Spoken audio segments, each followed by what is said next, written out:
Good morning students, नमस्ते। आज मैं आप सबों के समक्ष एक कविता लेकर आया हूं और कविता का नाम है बेटी पढ़ाओ देश बढ़ाओ। और इस कविता के कवि हैं आनंद विश्वास। मैं आप लोगों को इस कविता का मूल उद्देश्य भी बता दूं।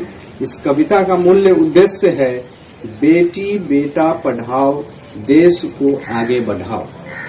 और इस कविता को पढ़ाने जा रहा हूं मैं। इस कविता के पहले पंक्ति में कवि कह रहे हैं कि नानी वाली कथा कहानी अब के जग में हुई पुरानी, बेटी युग के नई दौर की आओ लिख ले नई कहानी। बेटी युग में बेटा बेटी सभी पढ़ेंगे औलादी ले नेक इरादे।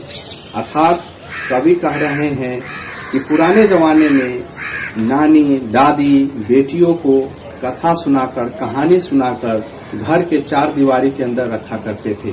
उन्हें बेटों के समान नहीं समझा जाता था, उन्हें बेटों के समान शिक्षा नहीं देते थे। लेकिन अब की युग है बेटी का युग।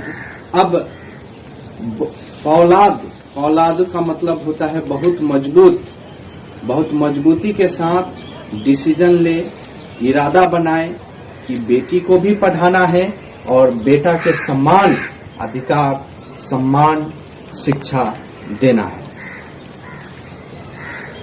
और ऐसा करने से बेटियां खुद अपना इतिहास गढ़ लेंगे। देश पढ़ेगा देश बढ़ेगा, दौड़ेगी अब तरुण जवानी, नानी वाली कथा कहानी अब के जग में हुई पुरानी। फिर कवि कह रहे हैं कि देश पढ़ेगा देश बढ़ेगा। अर्थात जब बेटी शिक्षित होगी तो देश भी शिक्षित होगा। और फिर कवि कह रहे हैं कि नानी वाली कहानी पुरानी हुई, यानी कि वो जमाना पुराना हो गया। अब सोच बदलो, अब बेटियों को भी बेटा के समान समझो। बेटा शिक्षित आधी शिक्षा, दोनों शिक्षित पूरी शिक्षा। हमने सोचा मनन करो तुम, सोचो समझो करो समीक्षा। कवि कह रहे हैं बेटा केवल शिक्षित होने से वो आधी शिक्षा होता है। जब तक उस घर की बेटी शिक्षित नहीं हो तो वो पूरा परिवार शिक्षित नहीं हो सकता। और इस चीज को मनन सोच विचार कवि कर चुके हैं। अब कवि कर रहे हैं हम लोगों को सोचने के लिए, आप लोग सोचिए, इस पर समीक्षा कीजिए।